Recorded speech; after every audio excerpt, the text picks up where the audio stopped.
I think it was 37 years, they had to pay for pumping water out of the water table that still contained sediment or gas sediments in it. They had to continue to remediate for 37 years. Okay, because of that little gas leak that nobody worried about. So I'm sort of diving on this.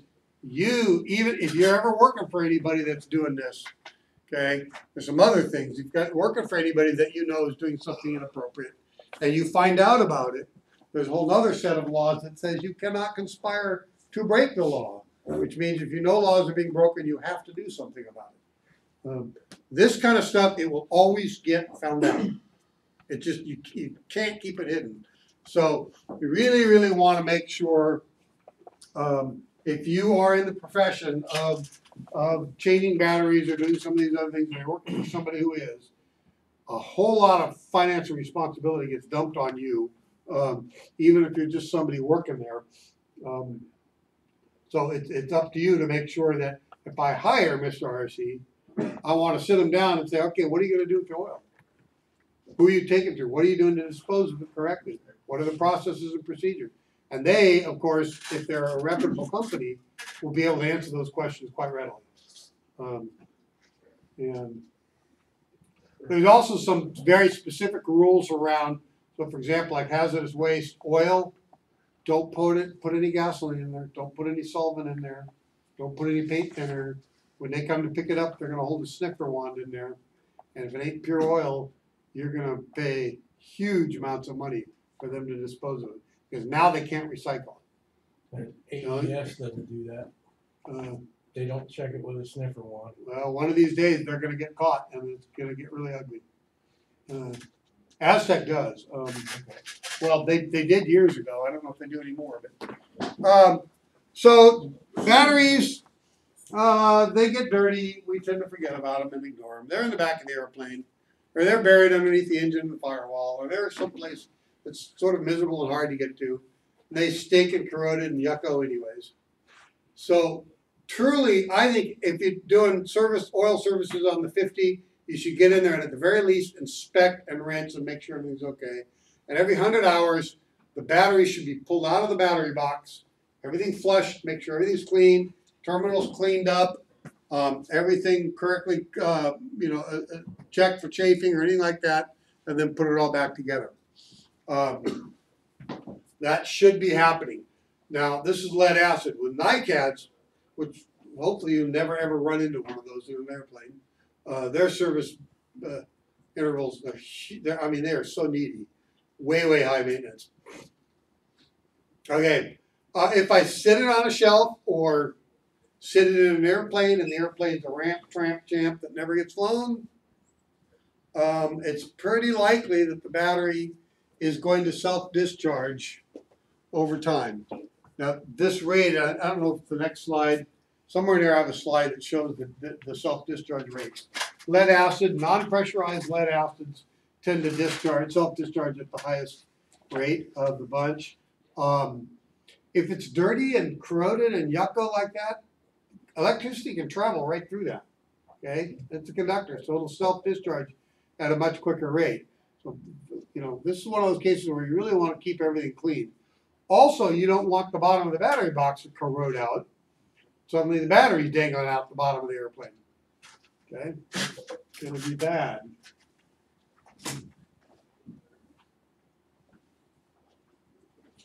Okay. So as you can see, that battery is clearly way underserviced.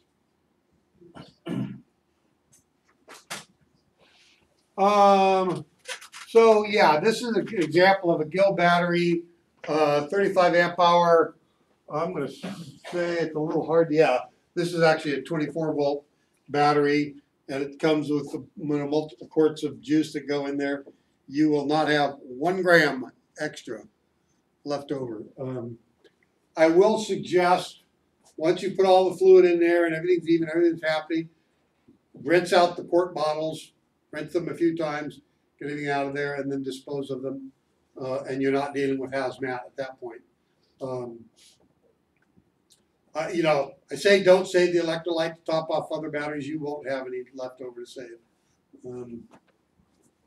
So again, if you did have some, for whatever reason, the best thing you can do is dilute it greatly with a lot of water. And in truth, if you dilute it significantly, you're going to very quickly get to something that's way less acidic than Drano or, you know, many of the other off-the-shelf stuff. Can I ask, what you is can't the ask. difference between what's the primary difference between the acid and the base? Why they use acid over base? So it's what you're doing to create a chemical reaction. Right. Okay, so with a nickel-cadmium relationship between those two dissimilar metals, the base is a far better electrolyte. Okay. It produces the response you need. Whereas with lead peroxide, it's an acid. Either way, they're way off scale on the pH from neutral. So it's really just a function of the two metals you're using. The two metals and the nature of the reaction. When we get into the NiCad battery, you'll find that the electrolyte is actually a catalytic reaction. It doesn't, it in and of itself promotes the reaction, but it doesn't get consumed in the reaction. Okay? It's just like the hardening agent, which is cyanoacrylate, used for polystyrene resins, like surfboard resin. Okay, the hardening agent for that is cyanoacrylate. It's a catalyst. It doesn't, it actually wicks out to the surface and leaves a sort of funky, shiny surface on it and eventually evaporates off. It's not consumed. All it does is accelerate the hardening process for polystyrenes. If you made your surfboard and waited 8 years, it would harden nicely. Okay, so, you know, back in the days when we poured tar in to the top of the cell, that was kind of high maintenance. Really high maintenance, and the batteries might last 6 months or something. So we got better, and then we made it with little caps and plastic tops and vent system, and then we got better and better. And eventually, we sort of said, well, you know, these mechanics, they don't know anything, so we're just going to seal the cell. Of course, they really hadn't invented any technology around this. They just glued the lid down, made a little bit more of a complex venting system so that a little bit more of the vapors coming off would get trapped and drained back into the battery, right? So they were sort of worked, and if you really shake the battery up, something's going to leak out anyways. Well, and they were like, yeah, you know, the fluid is eventually going to go down, but it still ought to make 3 to 5 years. So, and if it doesn't, well, it's under warranty, so we'll give them, we'll give them some money back. Well, if you look at those warranties, they're sort of like a mortgage loan. They're really, really heavily weighted. So if it dies in the first year, you get a bunch of money back. If it dies in the third year, you're going to get about 12 cents back. Okay? Prorated. Yeah. It's prorated, but it's prorated in a not very nonlinear manner. Right. And by the way, I've had that happen. I've had a brand new battery. Battery was less than 2 months old. That had happened several times. It was bad. It just didn't make it. And in those cases, usually the battery manufacturer's like, no problem, just throw a new one in it. Don't even ask any questions. So they then figured out, you know, if we keep the cell at a little bit of pressure, it's going to vent quite a bit less. And in fact, you're going to get not only less evaporation because it's closed, but we're going to also get a lot less oxygen and hydrogen separation going on. Okay, unless I charge it too high and too fast. So let's put a little pressure in it. Well, that means we're going to now have to put a pressure relief vent in it, or a PRV, as well as a little fluid trap to allow the any fluid being caught off the PRV to be drained back into the cell. So they did some more redesign. And these were really the first of the truly sealed batteries. AC Delco Freedom Series. I don't know if they're still in existence, but that was sort of the first major line of the PRV cell batteries.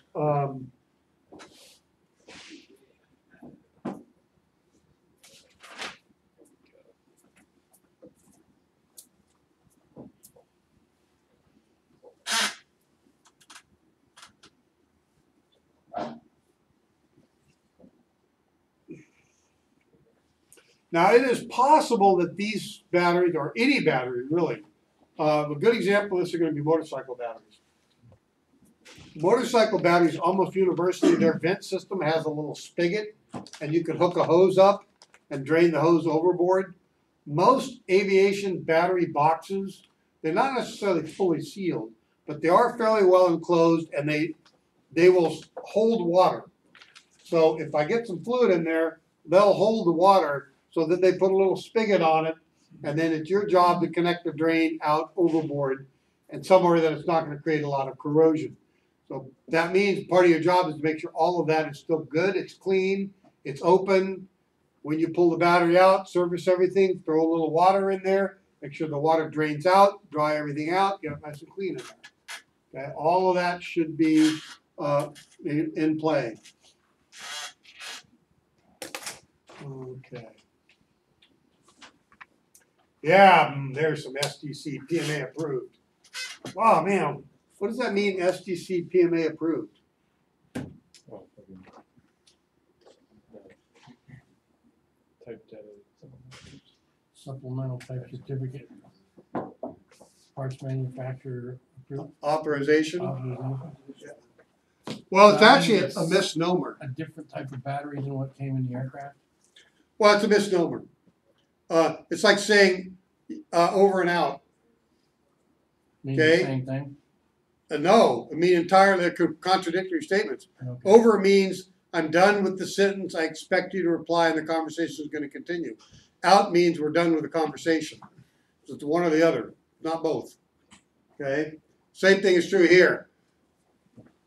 FAA PMA approved part is the authority for that part to be FAA approved, to be installed by the manufacturer and whatever the manufacturer chooses to stick it in. So it doesn't Okay. need an STC. Well, hold on.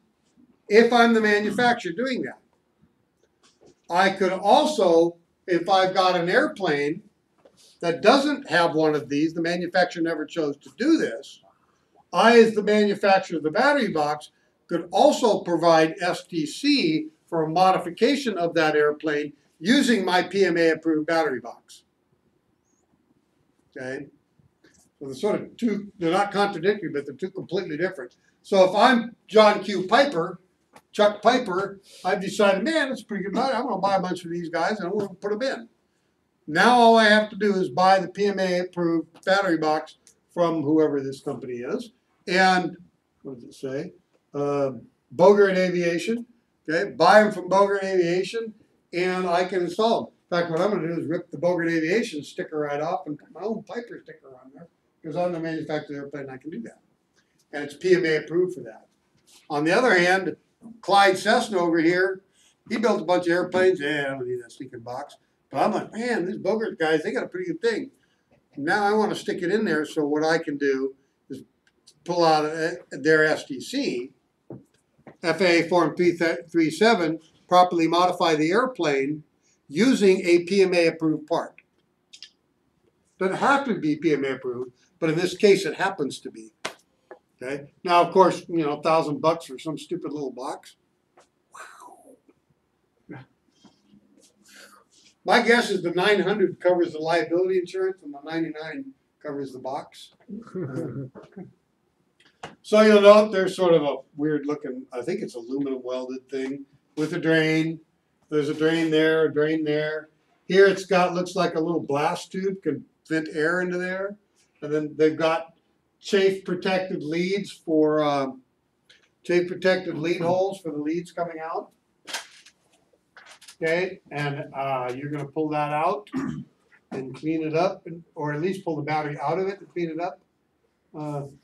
Note also that on the side they've got a little bracket there. What do you think the bracket's for? Kind of convenient to put the master relay there. Now you got a really short lead that comes out of the positive side to the master relay. Very short space there that could get shorted. Anything else, if it gets shorted, you just turn the master relay off. Okay, so that's actually kind of a cool little design. There's another one, AC Delco. Now this was clever, man. these guys were clever. They said, you know what, this is so sealed and there's no way to get in there, so we're gonna put the green eye. I got one of the green eyes here somewhere. I think it's box of toys. Hard to find things sometimes. In a little box of, unless somebody stole my green eye. Oh my. That would be dastardly, wouldn't it? It's probably Lonnie. Lonnie stole my green eye. Oh, here's the green eye. Unfortunately, the green eye is sort of got desiccated. And you can see it's a sort of melted little green thing sitting down here.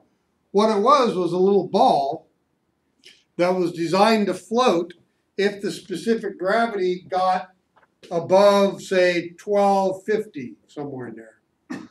So the specific gravity would get up above 1250, and the little green ball would float up to here to the bottom of this little point.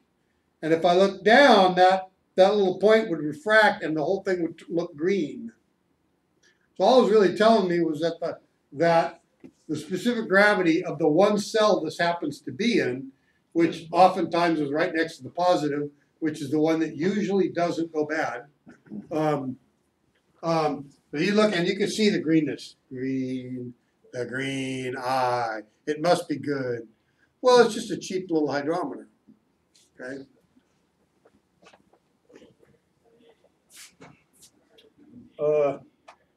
These can be opened with a fair amount of work. I've done it. They don't even want to sell. You've got to break some glue and do some stuff. I wouldn't recommend it though. Just take it out of service and recycle it. Typically, these AC Delcos, they were pretty good, pretty reliable. 5 to 6 years, poof, done. The only time they wouldn't do it that well is if somebody, if the generator voltage regulator had been running at high voltage. What they would tend to do is they tend to dry the fluid out a little bit, and the battery would just die for lack of moisture in there. But yeah, so basically, if it's a sealed type battery, it should stay sealed. Now, other than vented lead acid batteries, all other batteries are going to be sealed. Well, and NiCads, but NiCads, I'll talk about them. We're not going to. If you ever have to work on one of these, on a NiCad, run the other way. Just say, I'm sorry, but life is too short for dealing with this. Oh, so here, this shows a couple of different, I like this picture because it showed the deep cycle plates versus the centered lead high cold cranking amp. So the rapid cycle, this one here has a lot of porosity, but it's not a very strong plate. This one's a much more robust plate. Still has a fair amount of surface area. It's a whole lot more lead per plate. So it's going to be a much bigger, heavier plate. And what's going to happen is, as it depletes, it's going to get a pretty good coating of lead sulfate around it, but the interior of it's going to be it's going to remain lead, right, or lead peroxide. Okay, and over time, you know, a bunch of cycles, some of that lead sulfate will disappear, but it'll keep going until there's absolutely no lead left. Whereas this one, if you deeply deplete it, it's probably going to lose chunks of the sintered lead every cycle. Okay. So it looks like that's a crushed. Is it a crushed material in the Called middle? sintered. Centered? Sintered. So yeah, sintering metal, like brass, sintered brass. You just take a bunch of chips or a bunch of little bitty balls, and you press them together to where they auto fuse, but don't completely fill in all the voids. Oh, So it becomes very porous. okay. We actually now build a lot of engine blocks that way. I can make an entire aluminum engine block that weighs about a third of what it would be if it was solid or milled aluminum. And then all I do is I spray the inside with a layer of pure aluminum so that it's sealed, so that oil can't migrate out. And end up making it quite a bit lighter.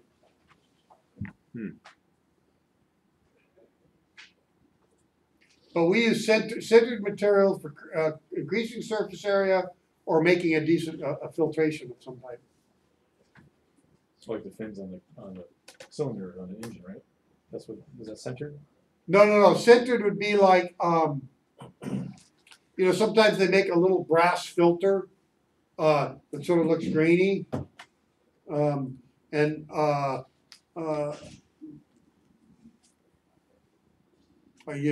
guess look it up, sintered brass.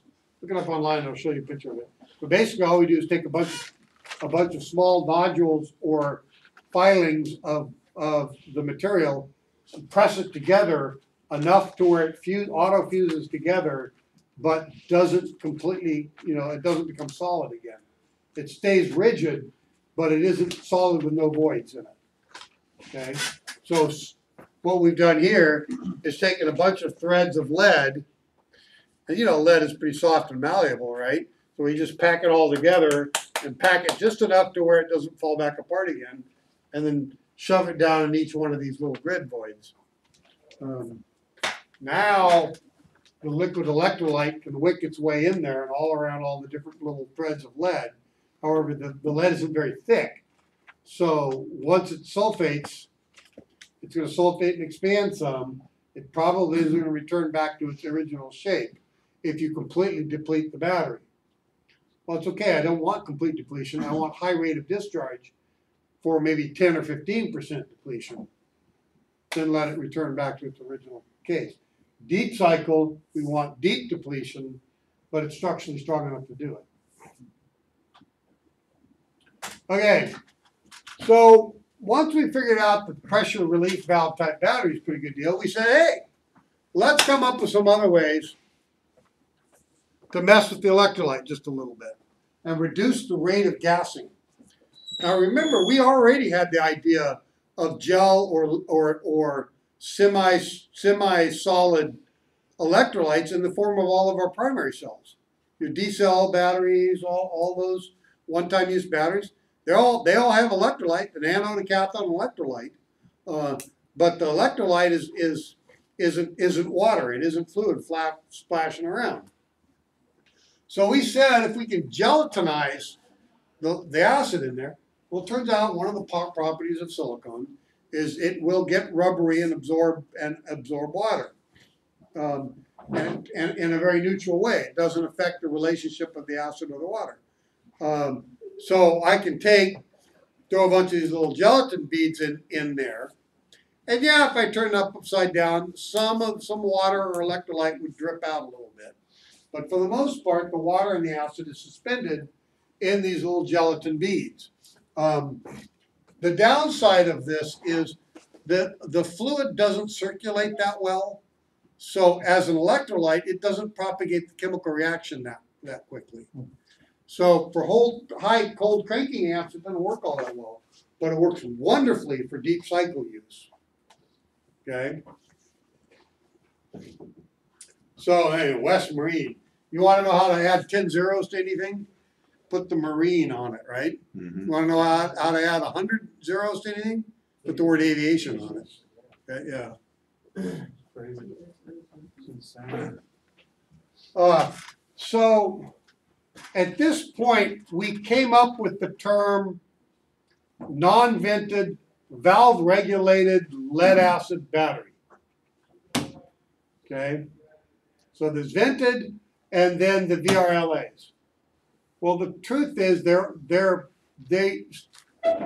they will still vent above a certain pressure. So the valve that's in there is a pressure relief valve. It's a fairly low pressure relief valve. Well, it will vent. It's just not open to the atmosphere. Okay, unless it pressurizes up to some value. Okay, so the VRLAs, you have vented lead acid batteries. All the other battery types are what are called VRLAs, valve-regulated lead-acid batteries. These are a little bit more sensitive to charging rates because of that. Because once it starts venting, what's going to happen to the electrolyte in there? At the very least, you're losing a little bit of moisture, right? That isn't going to come back in. Right? So, even more so, you're going to want to take these guys and have a very good voltage regulator, slow charge current regulator running this thing.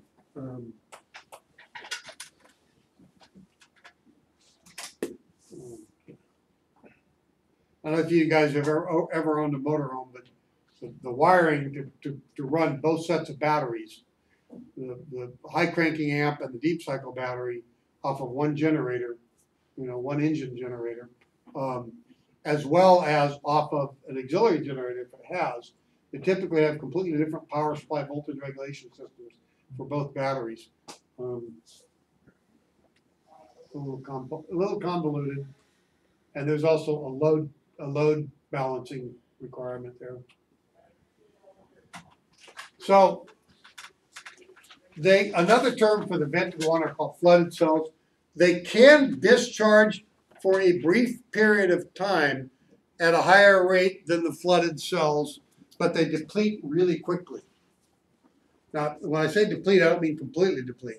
So it'll throw out a whole bunch of cold cranking amps for a few seconds, okay, or some period of time, and then kind of voltage drops off, and then because there's very little circulation going on.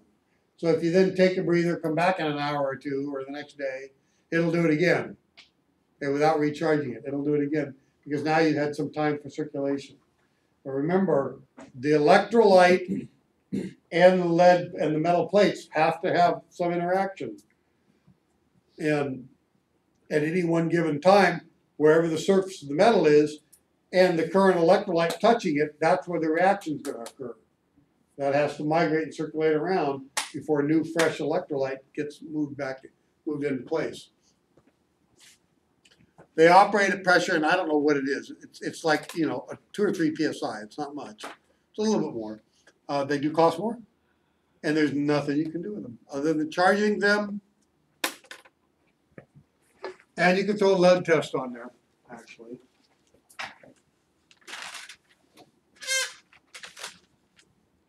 And I really, myself, am to the point that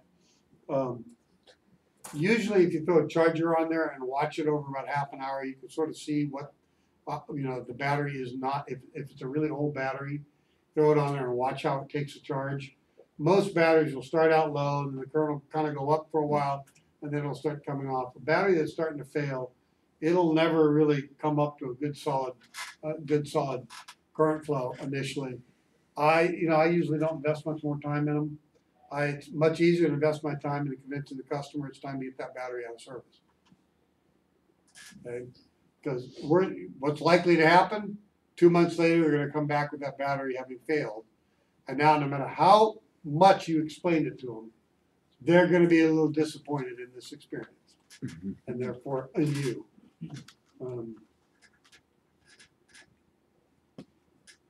Okay. Yeah, so this is sort of showing the old flooded cell versus the gelled cell. And so as you can see, the straight gel cell, as the gases form, you end up with these voids.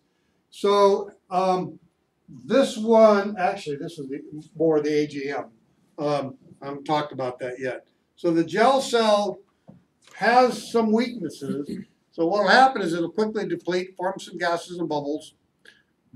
But if I come back after a while, that'll have absorbed some back into the gel, and I'll be able to get another zap out of it, right? On the other hand, if I don't discharge it really quickly, but I discharge it slowly over time, like deep cycle use, then it works just fine. Okay? Now the AGMs we'll talk about here.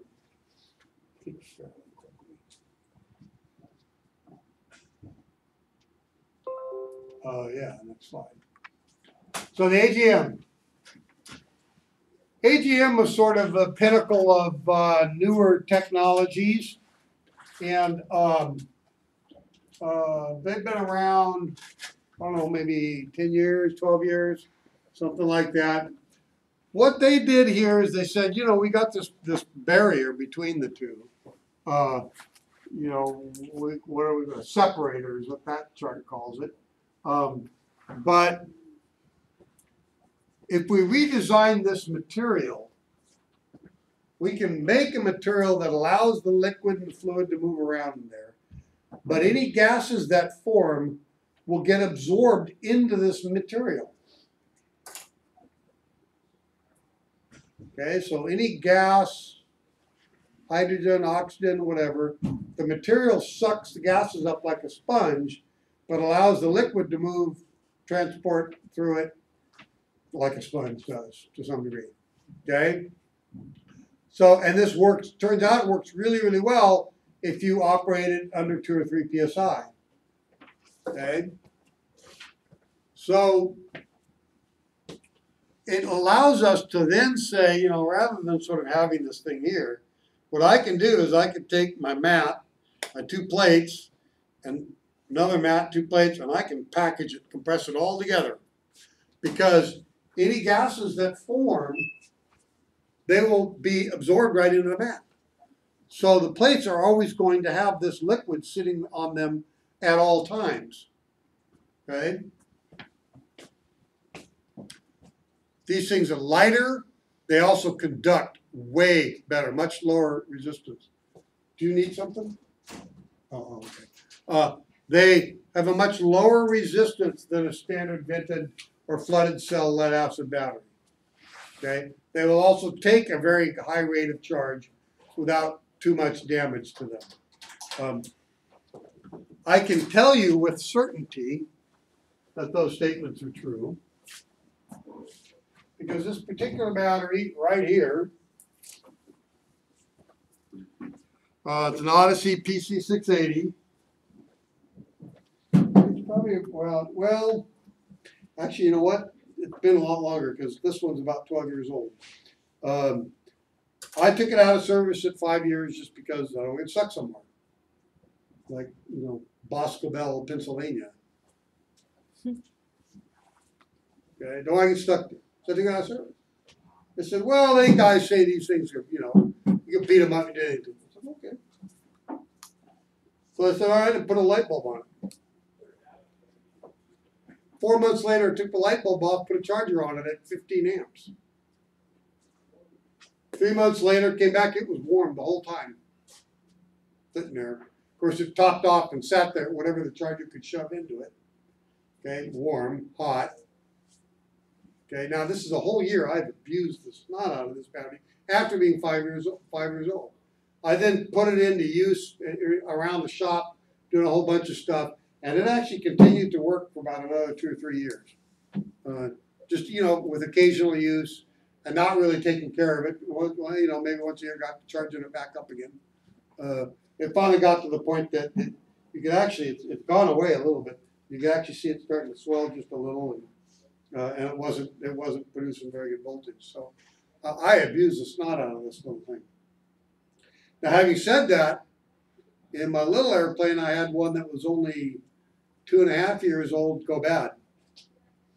Just all of a sudden, whoa, whoa. The starter was like, either the starter just died or I've got a shorted cell in there. I took the battery out, measured it, had a real nice 13.9 volts, just standing there. Put a load on it, down to 6 volts. Something died inside there. So my experience with them has been generally been good, except for I got one that was apparently a problem. And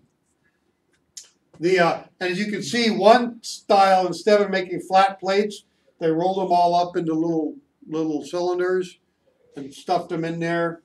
So these guys, they like to be at a slightly higher voltage.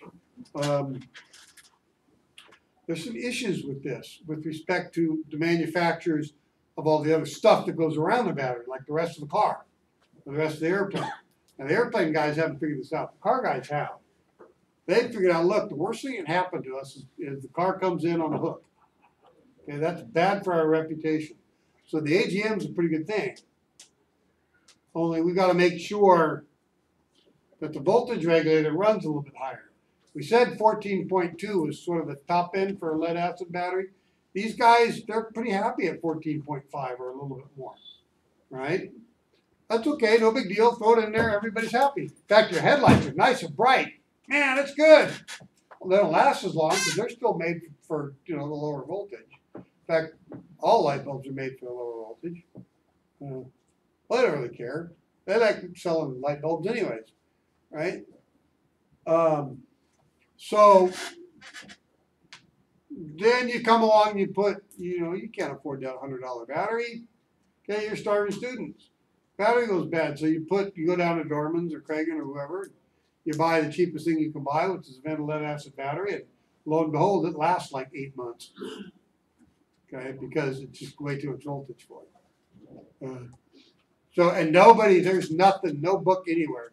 You read the manual for the parts manual for those cheap batteries, it says, oh yeah, this fits in the Honda Fit just fine. For the whatever it is you want. Fits in there just fine. They don't say anything about the fact that it's a vented flooded cell battery that doesn't belong in the higher voltage system.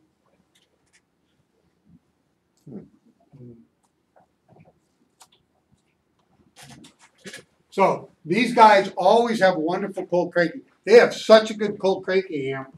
This guy right here puts out more cold cranking amp than those big gills that you guys are working on. They weigh 25 pounds. This weighs 17 pounds. Smaller, tighter, package. It's only 15 amp hour. I don't care. This thing put out enough juice I could taxi on my starter. It's like, whoa, whoa, whoa, boom, we're started. They put out so much juice that the starter manufacturers had to figure out, you know what? These things put out so much juice, the starter's spinning so fast, the magneto impulse couplers aren't kicking in, so the engine won't start. It's spinning too fast for the impulse coupler. I'm probably exceeding somewhat, So they actually, Skytech and BNC and a few other starter manufacturers, if you go into their manual, there's a whole bunch of different part numbers for a 12-volt starter. Okay, it's 2 different kinds of case mounts. You have 2 different types of ring gears used on the Lycoming engines. And now you have AGM versus non-AGM. So just for a standard 12-volt starter on Lycoming, you've got 7, 8, 9 different possible starter combinations. Of course, when you look in the parts manual for the starter, you just see all these parts numbers. None of them really say why they're different. When you see something like that, it's usually in your best interest to call them up and say, wow, I'm discovering, trying to figure out, and nothing you say tells me why I've got, and they'll say, well, do you have 144 tooth or 149 or 122 tooth ring gear? Okay, using an AGM battery or non-AGM battery? Okay, on and on and on. Okay, of the lead acid batteries, they cost a little bit more. They do have much better power density per weight. Way, way, way better. Also, non-serviceable other than charging, and again, a load test. But truly, these ones, at least by the little limited experience I've had with them going bad on me, it was very obvious. Like, day 1 at first problem, boy, that starter seems like it's going a little bit slow. Day 2, wow, that starter's going really 3. Day 3, click, click, click, click, click. I mean, it degenerated quickly. And it was like, man, I know it can't be it. Pulled it out, measured the voltage, it was pretty good. Threw it on the charger for a while. Everything's good to go. Hit it with a load test, snap. Battery's dead. Okay, so here's sort of a weird little, drawing of the gases. In this case, it looks like oxygen and hydrogen being absorbed into the mat, with this being the plate and this being the mat, or these two being the plates, the electricity going around, and then the mat being sort of liquid saturated material into which the gases just soak into it. So it's saying absorbed glass? Absorbent gas mat. Glass? It should say gases. I get that. It's in the bottom where it says glass. Glass mat, it says down there. EGM design. Yeah, maybe it's some form of, maybe some form of spun glass, but, fiberglass is too. It would make sense that it's a silica substrate, right? Mhm. That's what's catching the gas. But the idea is that it's absorbing the gas into the mat rather than forming bubbles anywhere, Oh, okay. okay?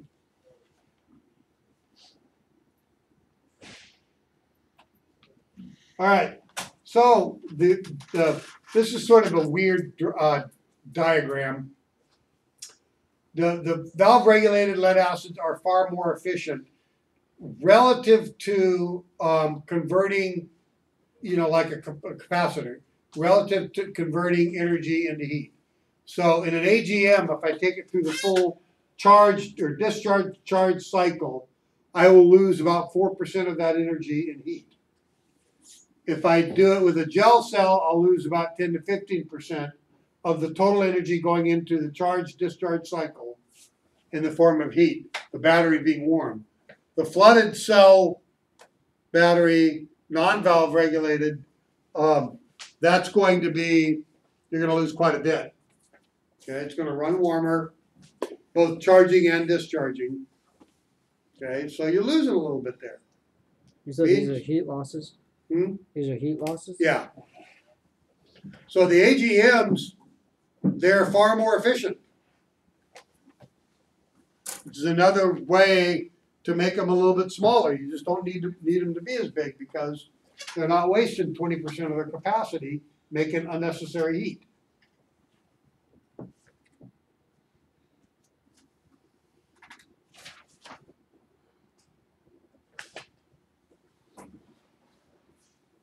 The other really big significant difference is the wet cells, they lose about 1% per day,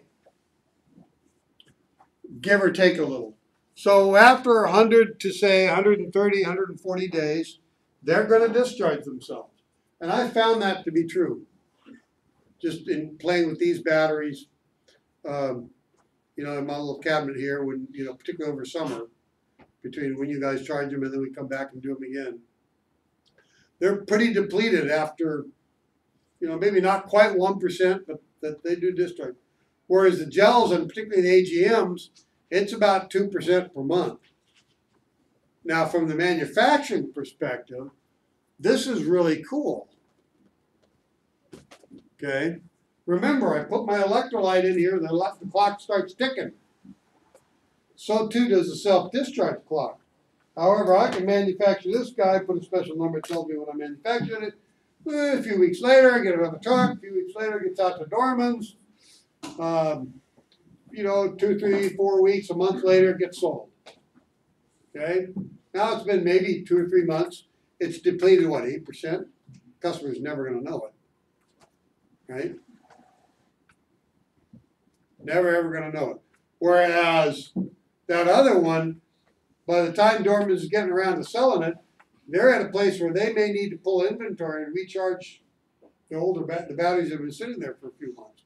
Go and charge on them. Okay, so managing their inventory is going to be a little bit more work.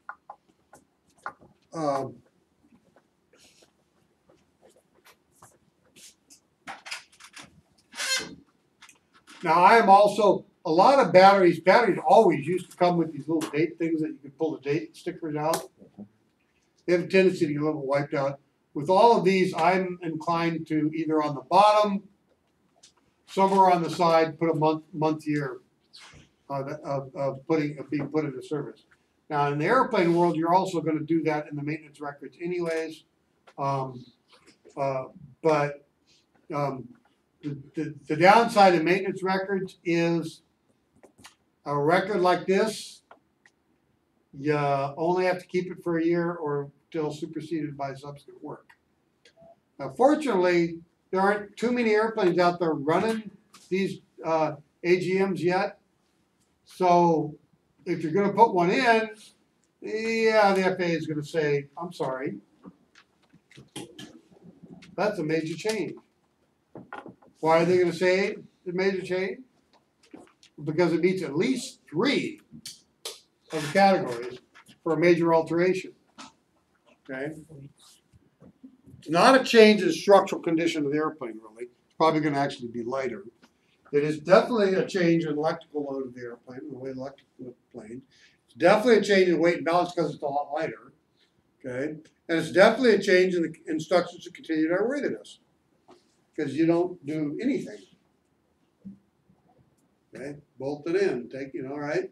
So FAA, if I'm pulling one of these in a certified airplane, I'm going to have to do a major alteration. It turns out there are some companies. Hawker, who is one of the parent companies of Odyssey, actually has an STC for putting these in a lot of smaller airplanes. In fact, I think Lonnie's doing that on his. Now I don't remember if it's the Decathlon or it's the Tabria. He's building an airplane. I think it's a Tabria. But he got the STC. Comes with a nice box, the Odyssey battery, connectors, and paperwork. God,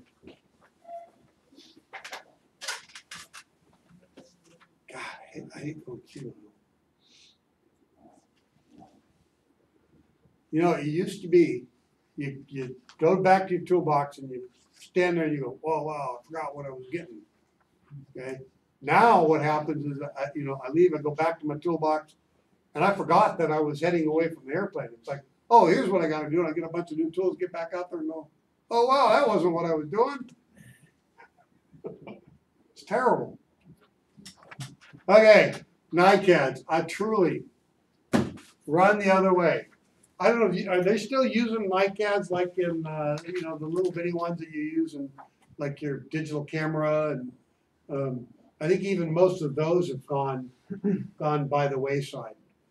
These things, they were wonderful for a very, very narrow specific application. Light produced a ton of power for a small turbine engine airplane.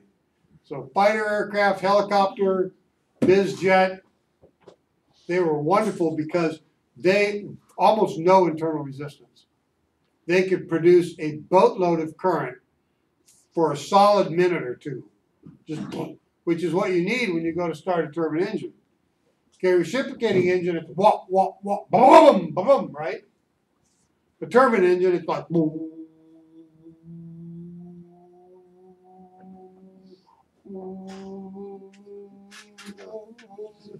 Stop, stop, stop, stop, stop, stop, stop, stop, stop, stop, fuel on, and you're still not done. You're not at ground idle, right? You're still okay. You got to get up. Okay, you're not even at self-sustaining. It's flaming. It's doing everything, and you got to get it going faster. Okay, so 45 seconds later, you've been drawing 300-400 amps the whole time. Okay, this battery would say, sorry, too bad for you, but I just can't do it for that long and that deep depletion. The NICAD, on the other hand, man, it'll go to 95% done, and then it'll tank quickly. So these guys do really, really well, given it all. And in fact, they kind of have a very limited number of times that they can do that. So if you're going to use them, use it all the way. Because if you only use it a little bit, you've wasted a bunch of opportunity to use it. You've got a finite number of times you're going to be able to deplete and recharge, deplete and recharge. We call that memory effect, but what it really is you can only go down and up so many times. In the world of aviation, they made a bunch of these little cells. You can see the electrolyte, the potassium hydroxide has wicked out just a little bit. In the world of aviation, because they were so high maintenance, we never tried to make a combined deal out of them. We just said we're going to make a whole bunch of individual cells, and then we're going to make these really fancy metal boxes, hard metal boxes, metal, safe metal boxes, really safe metal boxes. Remember I said they don't have a whole lot of internal resistance? So if something goes wrong, and they start internally shorting,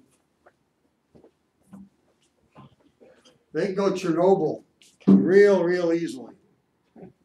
Okay? Well, it turns out anything but the lead acid battery, whether it's VRLA or any of the other, all the other types of metal batteries have the potential to do nasty stuff. So if you're put on an airplane, it needs to be in a substantial stainless steel, non-meltable box. Okay? Now, but these guys are like just mega super high maintenance.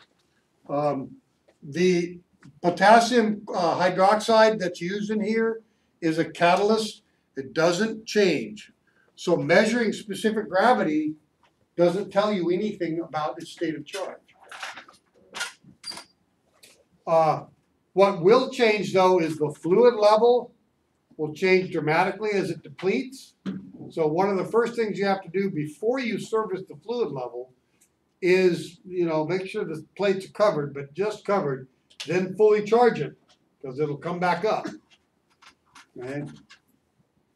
Now, these things, because they can so easily short, that's part of the reason they make them the way they did is so that you can take them into individual cells. You'll see here's one that's split open.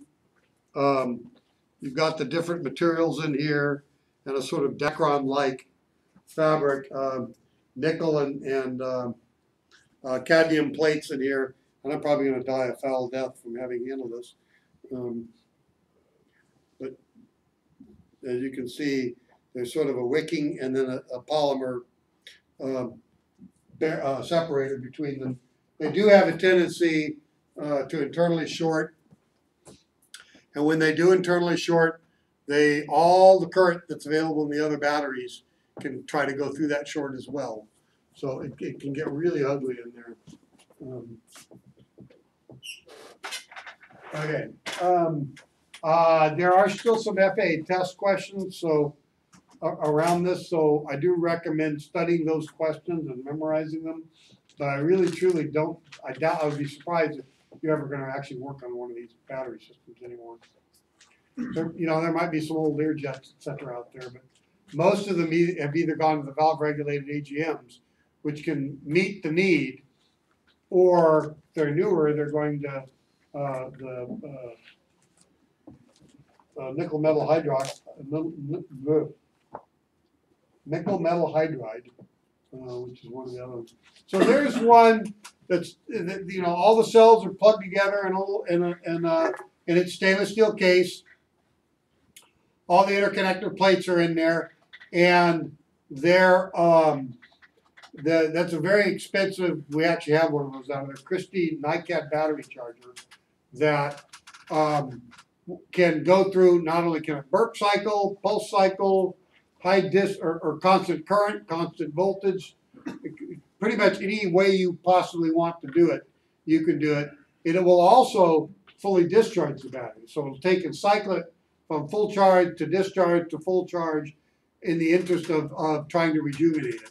Now you lose a couple of cycles that way, but if you can rejuvenate the battery some capacity, then, and I'm never going to test you on what the chemical reaction is.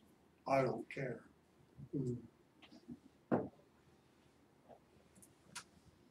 So, and again, that's more, it's a reducing reaction. So this, I think, is sort of useful.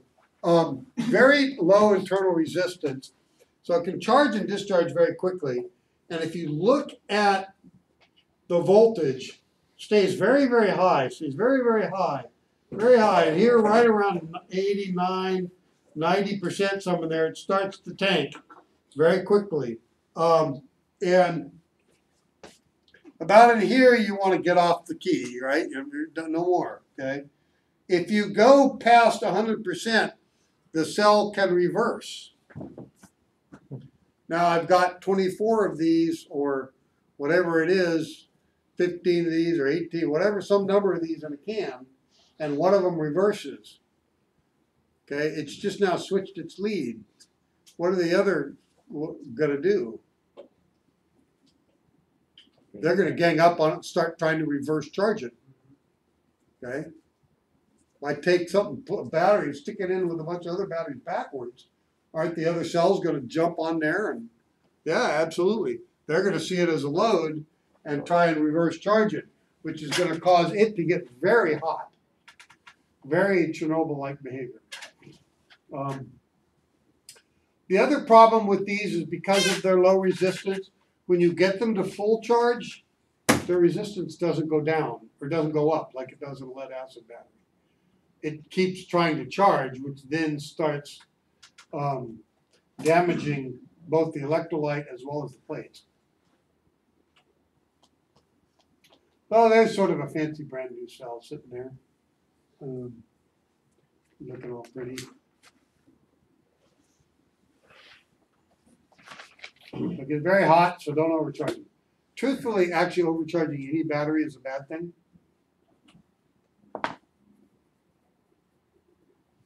It does take some time for the chemical reaction to occur. In a lead acid battery, that's not a big deal because it's got enough resistance or it's not going to charge too fast anyways. This one, if you hit it with enough current, it will charge way faster than the chemical reaction can occur. So instead of getting the oxygen to correctly exchange across the plates, it'll start forming into gas and then it'll start emitting through the valve regulated pressure relief valve. Okay. Okay, it will also eventually damage the nickel plate.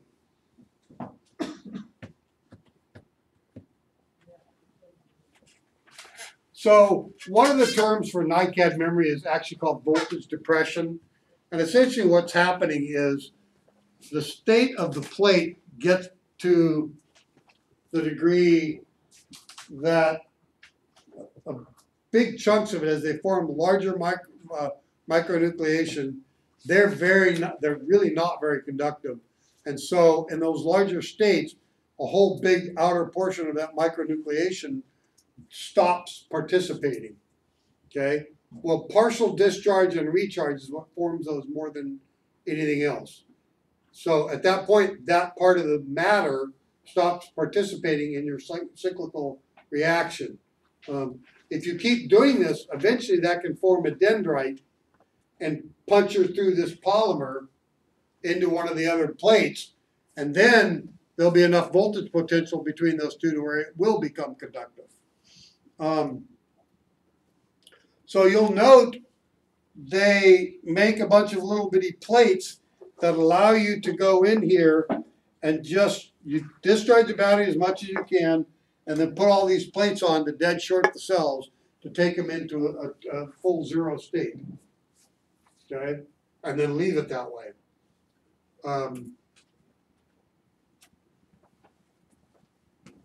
Now, with a good Christie charger, the Christie charger can do that too. The upside of doing that is that will prevent one cell from becoming the heat sink or the load for all the other cells. And this, by the way, with the lithium polymer batteries, was the problem Boeing had. They couldn't get all the cells to load parallel well. And so there was a bit of a miscommunication between Yaesu and they hired a company to develop the battery charger. They were developing the battery. They gave the specs and some battery cells to a company to develop the charging and control system for this battery unit. That second company started playing with it and the cells kept catching on fire. So they said, well, they're going to sort it out. We'll just simulate it. Did all their development work based on simulation, didn't tell Yaesu, who of course didn't know about it, didn't tell Boeing. So then they put them in a bunch of 787s and sort of somewhere in there, all of a sudden one of them caught on fire. Of course, it was in a nice stainless steel box, so nothing but smoke got out. But that's essentially what happened, was one of the lithium polymer went Chernobyl on it. Okay, so these guys, if you, again, have a very well-designed battery charger, like the Christie battery charger, if you've got a cell that's, not that old, but has some memory, some voltage depression going on, you can discharge it and cycle it and recharge it very slowly with a little bit of pulse burping and actually get all of those chemical materials to break up correctly and re-engage in the chemical reaction. Okay.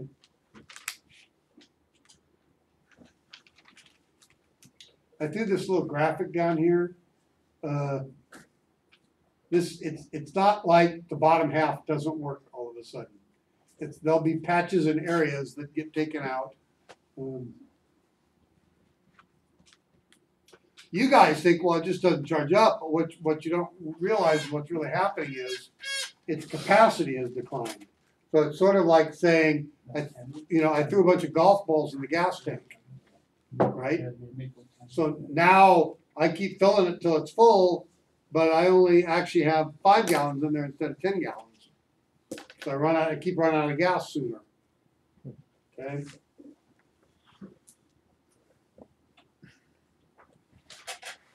So one of the reasons these are really useful in turbine engines is you properly discharge it.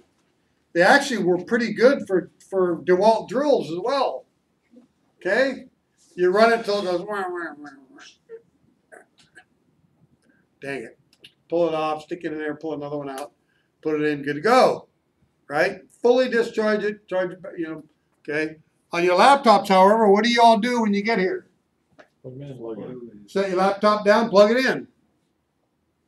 Okay, so that NiCad is now, it never gets correctly discharged. So it doesn't last very long.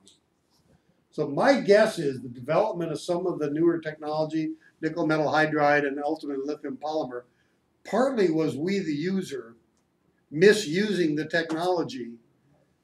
The manufacturer's like, well, it's their fault, but it's our reputation because we didn't build something that works for them. So it's also true, and this is true of all batteries, every time you fully cycle the battery, it's not going to come back exactly the same. You got a finite number of times you can do it. Lead acid, doesn't matter what it is. So don't just say, well, I've used it 5%, let's completely discharge it, hook a light bulb on it. Unless you're me and I've got to discharge them so that you guys have something to charge. Other than that, So are you saying it's better to completely discharge a NiCad, a NiCad yes. every now and then? Every now and then, or actually every time you use it. Every time you use it, you should. Take it all the way down. Okay. Cycle it. And cycle it back up. You will get a lot more use out of it. You will eventually have a point where golf balls start forming in a gas tank. And it'll still take as long to charge, but it won't give you as long operating life. Yeah. Okay? So when you take your NiCad battery in to have it overhauled, are they just pulling out individual cells and plopping it back in there, or? So if you go like to the battery store or something like that, yeah, all they're going to do is pull it out, figure out whether they're C cells, A cells, whatever type cells they are. Mm-hmm.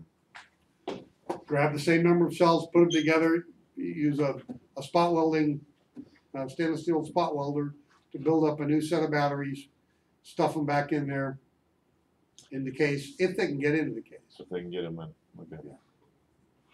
So And I've done that a few times with older DeWalt stuff. Yeah. It's by the time you buy the batteries, it's cheaper to just go buy a whole new drill or a whole new whatever, usually. Particularly if you wait till Christmas time.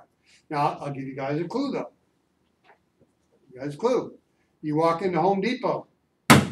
Man, they're having a sale on Ryobi. God, if you ever buy Ryobi, don't tell me because I'll shoot you. Don't just go the other way. It's garbage. Man, they're having a sale on this stuff. $80,000. It's like a quarter of the price. Yeah, that's grand. $80,000. Well, what's really happening is that stuff's been sitting on the shelf so long the NiCad batteries are no good anymore. So you take it home, you charge it up, everything's great, and boom. And you get about 4 or 5 cycles out of it, and it's not so good anymore. Only it's a drill, so you've only used it 3 or 4 times, and it's now June. Okay? And you're probably not going to be taking it back. Right? And then, of course, you say, well, that's not a problem. I'll go down and buy some batteries. Okay? A new battery costs as much or more than what you paid for in the first one. Yeah. It's always better to get a plug-in then, huh? They're handy. What I do, for one, I don't buy Ryobi. DeWalt's pretty good about it. DeWalt, a couple times I've had batteries not good or didn't last very long, and I'm just like, hey, and they're like, not a problem, we'll give you new ones. Just went down to the DeWalt Service Center and then no questions asked. They just switched them, huh? Just switched them out right there. As long I as had a they're- receipt, I bought this 9 months ago, batteries are toast. Right.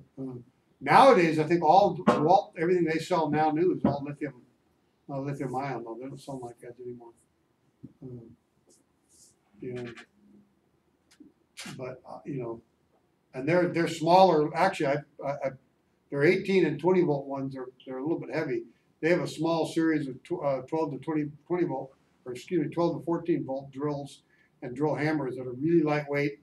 Having 2 or 3 of those around is wonderful, because then, you know, I've got a number 40 drill in there, a number 30 drill in there, a deburring tool, and I just grab the drill and go.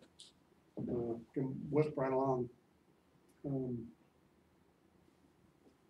Okay, so most of the time we can trickle charge these things, but it's got to be a really, really, really low trickle charge, less than 5 milliamps. If you get above 5 milliamps, you're going to start oxidizing and creating the memory effect. Okay, 5 milliamps is like actually slightly more than what it takes to run a small little LED. Okay, it's a small amount of current. Okay, anything above that, which is going to include all those little biscuit chargers that you plug into the wall, that you get, you know, you buy a cool little nightcap rechargeable and the biscuit in. Okay. Of course, what's the package say? 2,000 cycles, isn't it grand? I defy you to get 200 cycles out of that battery. So what are the Ryobis, just It's lose garbage. power when you, under high load? It's garbage. You have one, huh? No, my son has them, and I just Garbage. don't throw them away. My wife keeps buying it. Overheats? Stuff. I was like, Robin, no, buy. I finally got her. She buys yellow. Buy DeWalt's- yellow. Yeah, DeWalt's the only way to go. I see, no red, by yellow, is that what you said? Actually, Milwaukee's got pretty good stuff too. Ryobi, I don't know, they're like some weird blue color or something. I don't know what they are. Green or something, but Oh, those- Makita okay. also used to be pretty Makita. good, but they don't make a lot of different things. Um, DeWalt and Milwaukee are pretty good stuff. DeWalt, I've had a lot of good luck with them. So as well as, you know, when something's wrong, I just walked into their service center and they no questions asked. Where's your service center at? There's used to be one up in San Marcos, Okay. a small little service center. I don't know if it's still there because a lot of stuff you can do online now. Okay. But so this just talks a little bit about constant voltage versus constant current. Again, read the notes or study there's like 4 or 5 FA test questions about this. Memorize it. It's stupid. I'm sorry, it's stupid. Come on, FA, let's get down. It's stupid. We don't use this technology that much, if at all, in aviation anymore.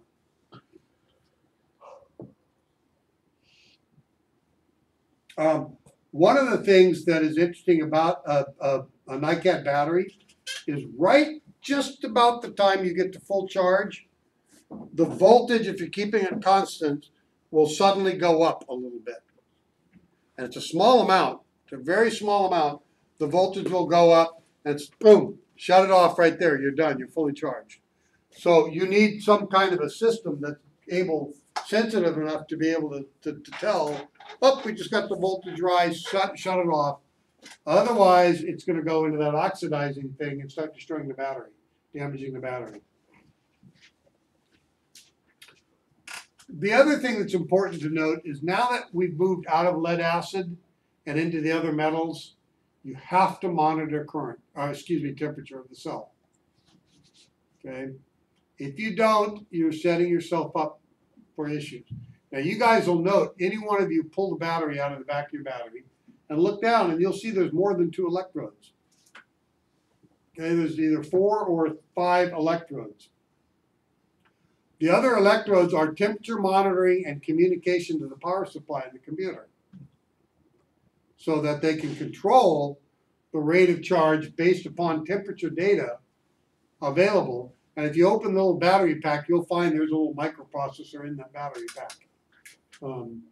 And so that's why when you take those in to have them reconditioned, I'm not sure what you're getting versus just getting one from Dell or whoever. And the downside of buying one, you know, from Dell or whoever is you don't know how long it's been sitting on their shelf. You don't. Every once in a while, if you playing on the internet, you'll see somebody marketing, our batteries are fresh batteries. Well, I don't know if they actually are fresh, but they're at least being responsive to the fact that, once you set it up, the clocks are ticking.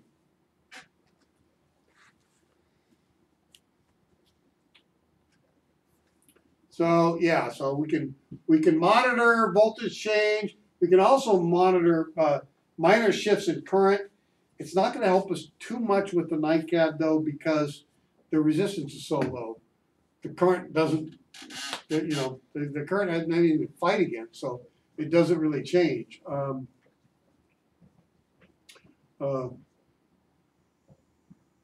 So the other problem is if you do have a cell that's a little defective, when you get the voltage rise from the other cells, the defective cell just absorbs it. So the charger never sees it. It just said, okay, well, we're still charging, particularly if we're on a constant voltage variable current. We're ramping the current up to as needed, keep the voltage the same. Now we're going into way overcharging. So again, this is super high maintenance. That's why.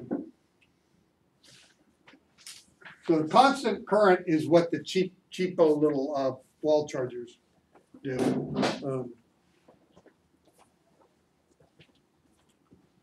They'll vary the voltage as needed and keep a fixed current. The downside of these is they would actually be pretty good if they kept the current a little bit lower. I've measured quite a few of them, the $20, $30, $40 units. And if you measure the actual current being used, it's quite a bit higher than 5 milliamps. It's usually more like 100 to 500 milliamps, which is way too much for an NiCad.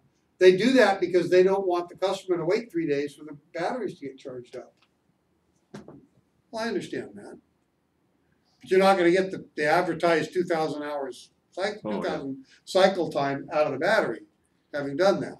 Right? So if you get the supercharger that charges it quicker, it's not going to be as. The battery is going to last as long. Won't last as long. Yeah.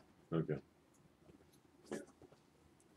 Now you could look, the more expensive one, they actually might have a little temperature pad or sensor that sits underneath at least one of the batteries. When you set them all in there, they might say, if you're only doing one, put it here, that kind of a thing. So it's doing a little bit better, but my experience has been, I run a number of small handheld radios when I'm out at Oshkosh.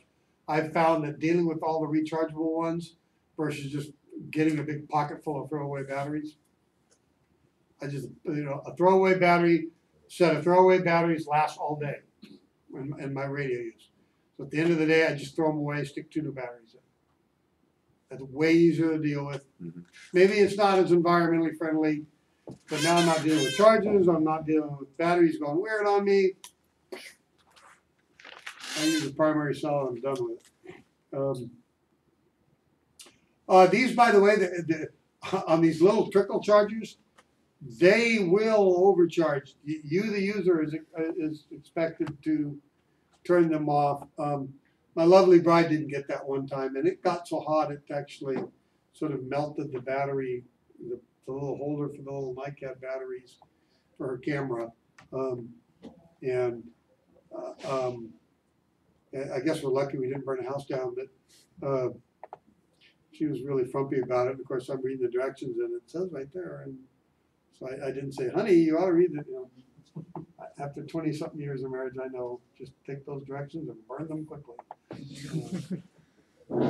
Stupid cheap batteries. Go out and buy her a new battery charger. Yeah. So really, the whole idea of bulb, pulse, and burp charging started in the NiCad world, trying to get them to rejuvenate. And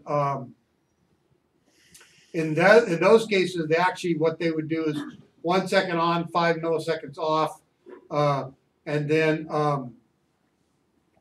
during the off period, they actually do a high rate of discharge. So they charge, high rate of discharge, charge.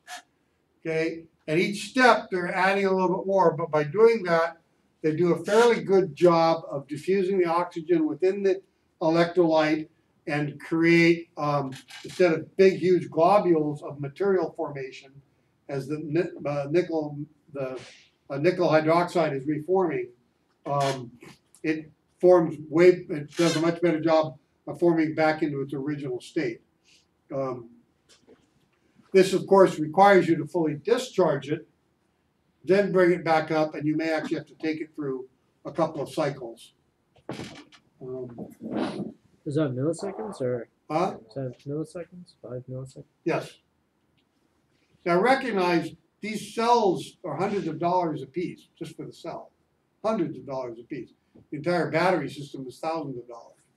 So biz jets, okay, helicopter, military apps, right? You know, the average Cessna 150 guy, not so much. And it would be completely inappropriate. The other reason why they were sort of somewhat applicable use in the military is, what's the one thing the military has nobody else has? Money. Unlimited manpower and woman power. So what? They're high maintenance. Okay, got a couple more privates over on, in the battery shop, right? Okay, I mean, they got the manpower to do it. But as far as I know, they've also gotten out of this. It's just they're way too much work. Are you doing damage to the NICADs by leaving them in the charger after, or do they Yes, shut off? if it's a cheapo charger. If it's a fancy, $100,000 Christie unit, no. It's gonna shut off. Yes, it's going to take it through its appropriate cycle, Okay. regardless of how you program it. Presuming you programmed it correctly. The little wall biscuit charger, yes, you're damaging them. And you might also melt the charger, which is what my lovely bride did. Okay. The other thing that you can do if you're burping things is you can take a quick voltage reading. Okay? Charge, burp, voltage read, charge, burp, voltage read, charge, burp, voltage read. That allows you to do some other things. Using that expensive technology, these thousands of dollar batteries will last a lot longer. Now you've got a major investment. And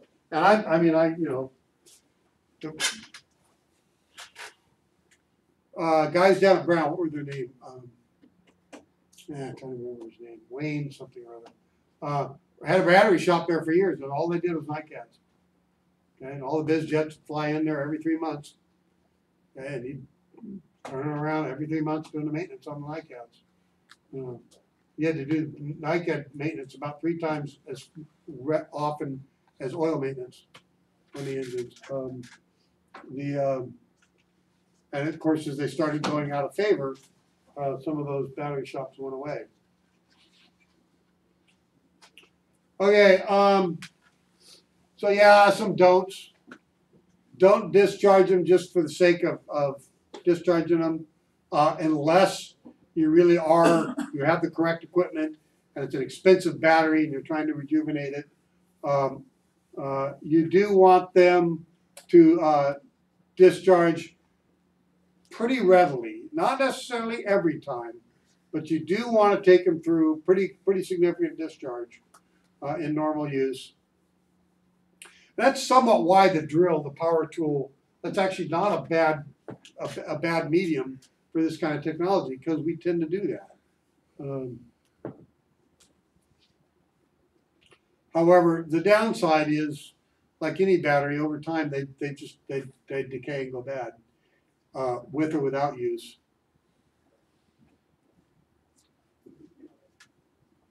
And definitely don't leave them on the trickle charger. Lead acid battery, if you're down around 15 to 50 milliamps, it's not enough to produce enough heat to evaporate fluid off. They're happy, particularly if you're doing the little Burke charger, battery minder type thing. They love it, not a problem. Here, not good. Sort of already said that. No battery likes high temperature of any kind, so don't bake them in the sun.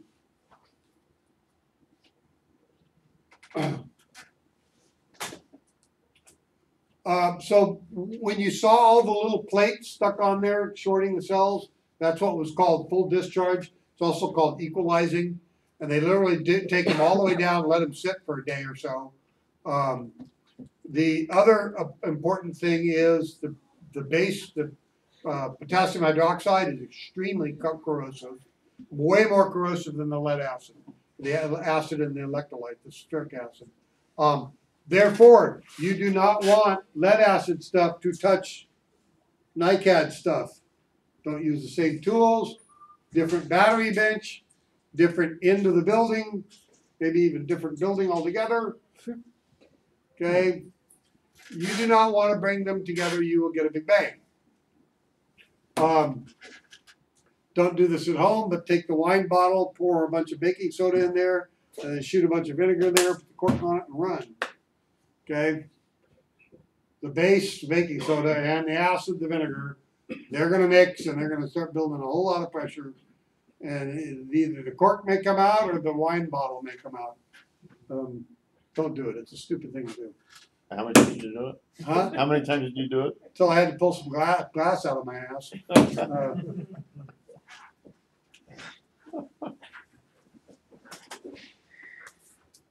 What was the other one? Drano and aluminum foil.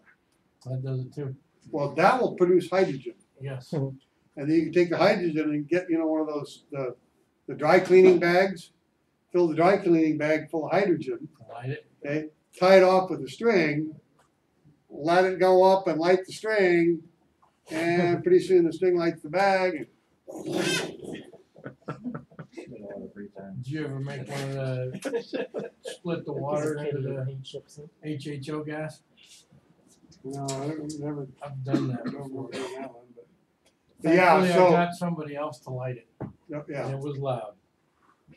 Yeah, so truly, operations for all the different battery types need to be kept separate, and do not use the charge. And if they say, "Oh, this charger is good for anything," don't buy it.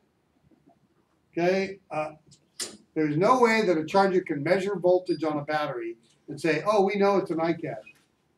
I'm sorry, it's just not.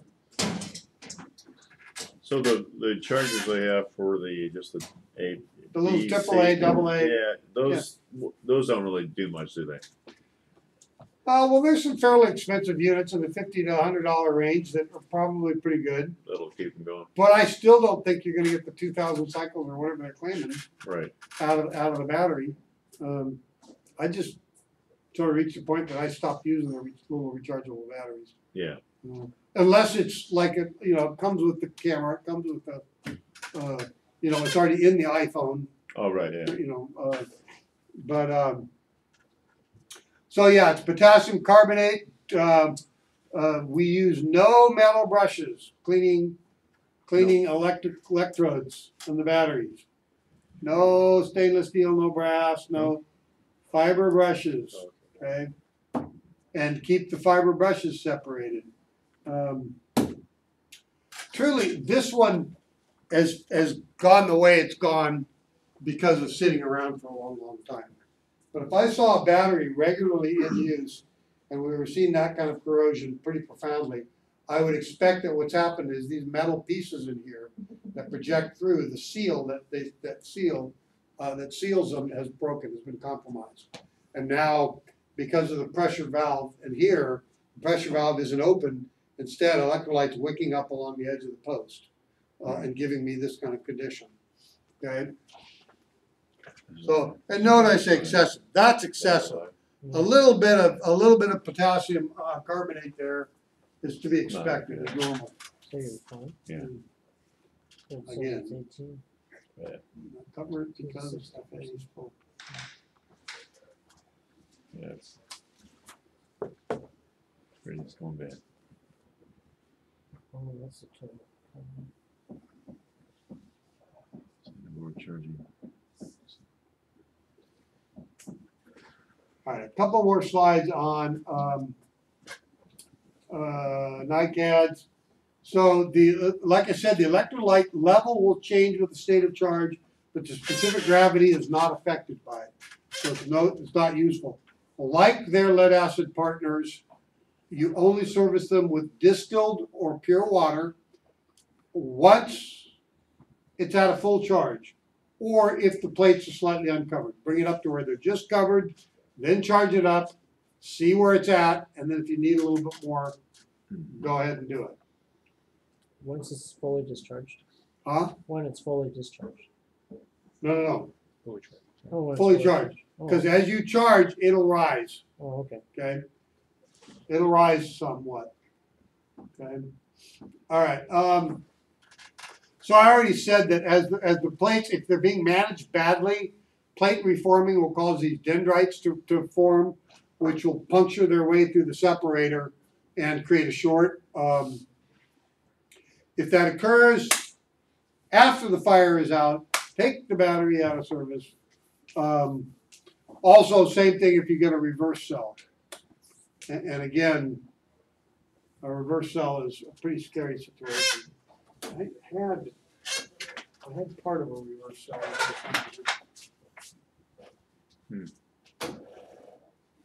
There's one with the burn through. Yeah, I might have gotten rid of it. There's another one where you can see what happened is it shorted right in there, right? Started getting really hot right in this region. And however, things were set, okay, this is the one area that was allowed to get pretty hot. So it just melted its way right through the side of the case. Also, as things started heating up, it cracked and shattered the case, right? Right, so that's a bad thing. And that's why you want that battery to be fully well contained, particularly in an airplane. Oh yeah, there's a couple that have gotten to the semi-Chernobyl state. This one actually had several shorts going on in it. So I don't know of an instance of one of these exploding.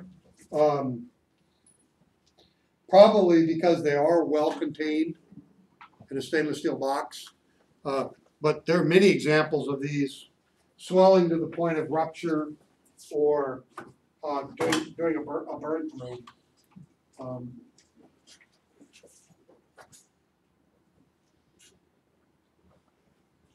Okay, these actually were sort of cool, I thought, but they ended up sort of being a transition battery or technology. They somewhat like NICAD, much less maintenance, almost no maintenance. They had quite a bit less memory effect. They were not nearly as toxic. A bit more density, in other words, weight and volume per amount of charge that they can hold. Quite a bit more capacity. The problem is, in normal use, they didn't have as many times that you could charge them and discharge them. So lower number of charging cycles. As far as I know, everyone I've ever seen includes a temperature probe inside the case. And in fact, in this one, you can see all the cells and then a microprocessor managing and controlling everything. Okay.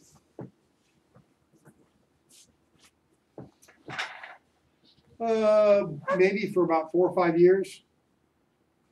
You guys saw them in your laptops. I don't know that they ever got into the power tool world. Never saw them, in terms of big units going into airplanes or other installations. But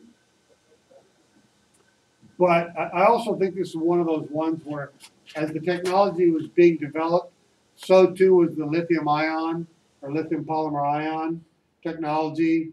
So we knew we were there, we could do it, and would start getting the NICADs out of service. But ultimately, the lithium ion was the way to go.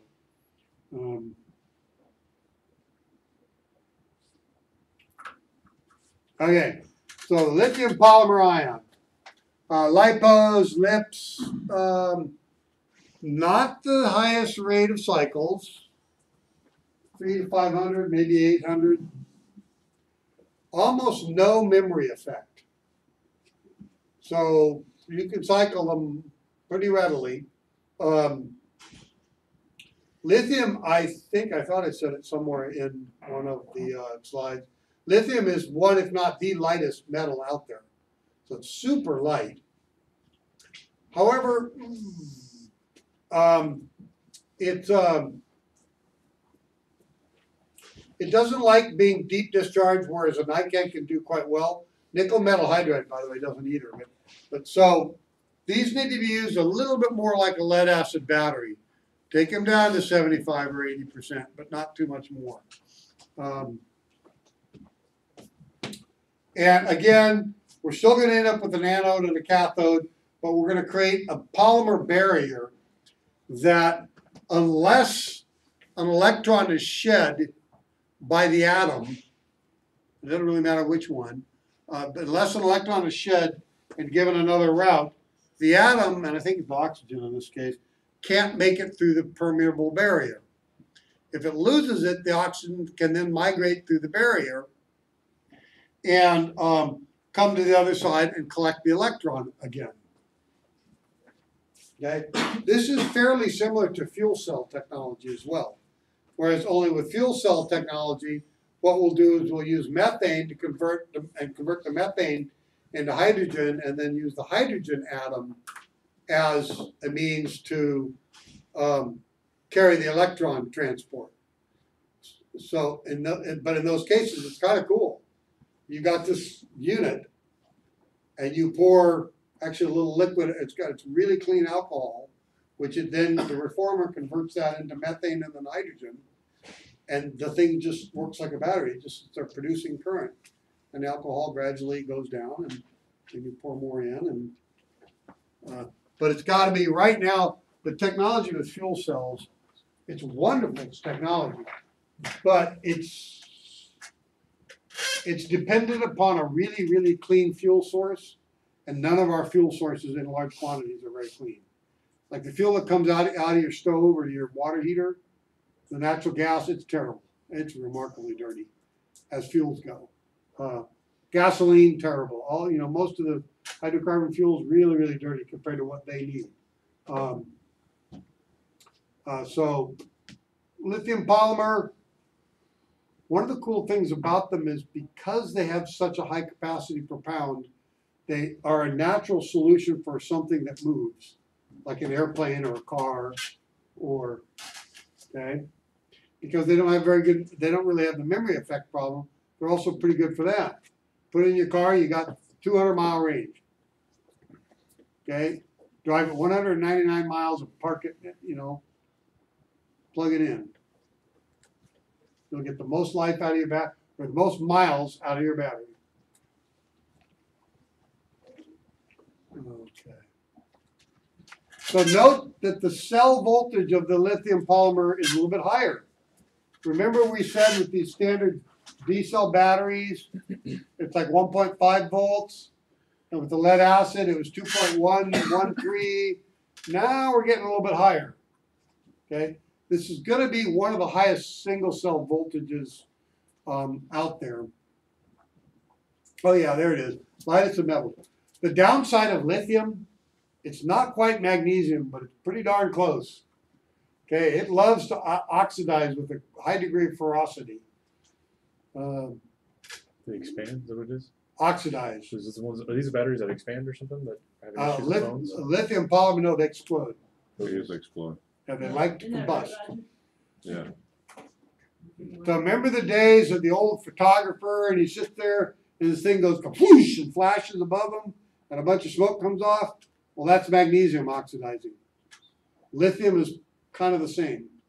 Once it starts going, and if you have like a high, you got a Porsche and it's got a magnesium case in the engine, it catches on fire.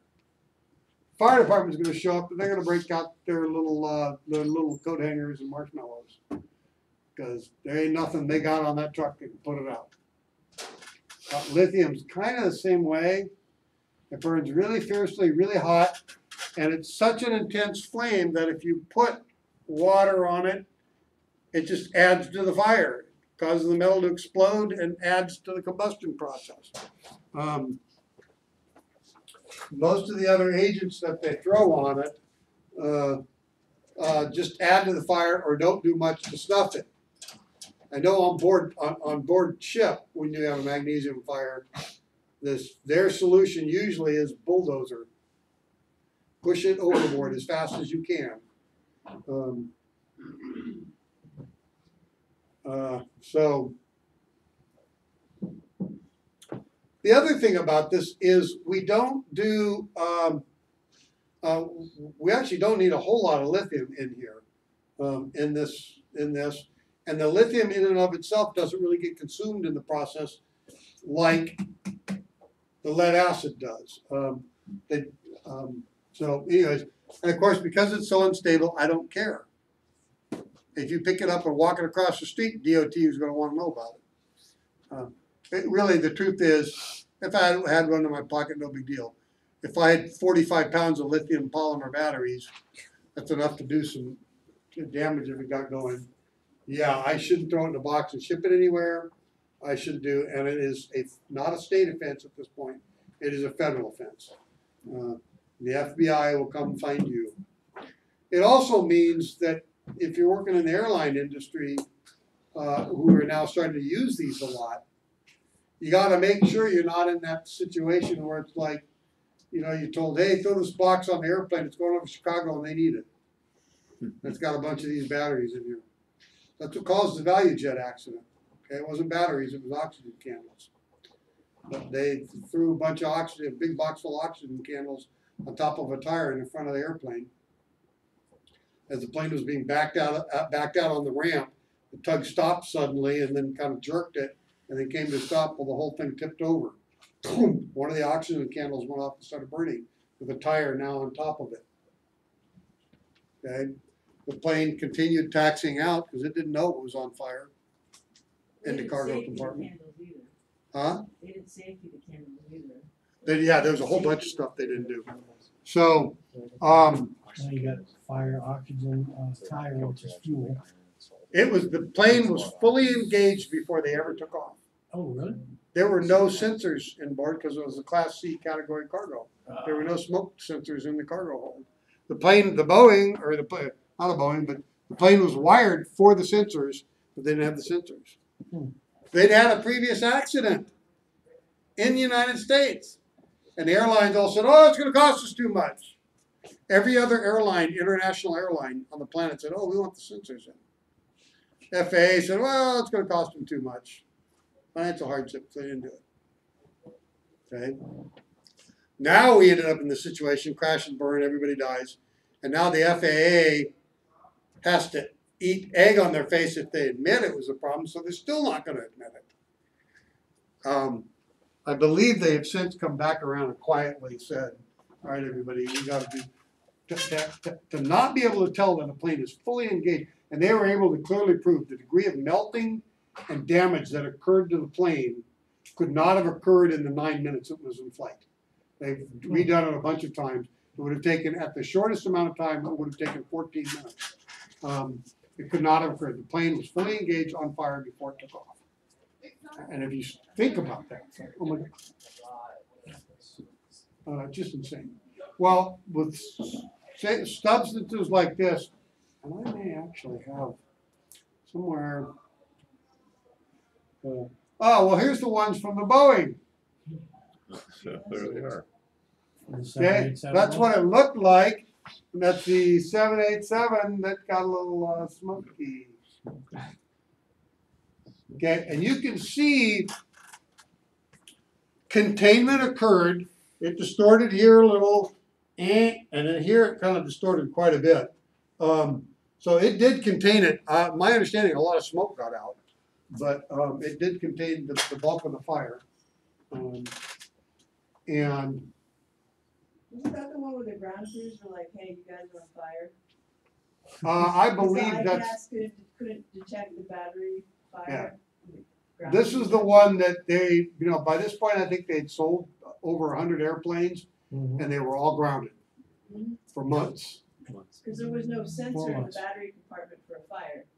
And so I think. Well, no, really the issue was, the company that developed this part of it, the controller, did it without the batteries. They simulated it. That was a subcontractor to Yaesu who designed the batteries.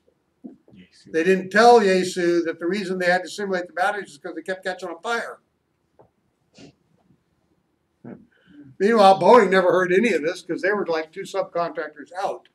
So there were a whole bunch of laws that are rewriting of policy and laws around contractor, subcontractor stuff because of this incident. Meanwhile, guess what Airbus is doing? Sure glad we didn't put them lithiums in yet. All right? The truth is, this is clearly the way to go. We're going to have some hiccups. All right, this is a good place to stop right here. I've somewhere have, let me see if I can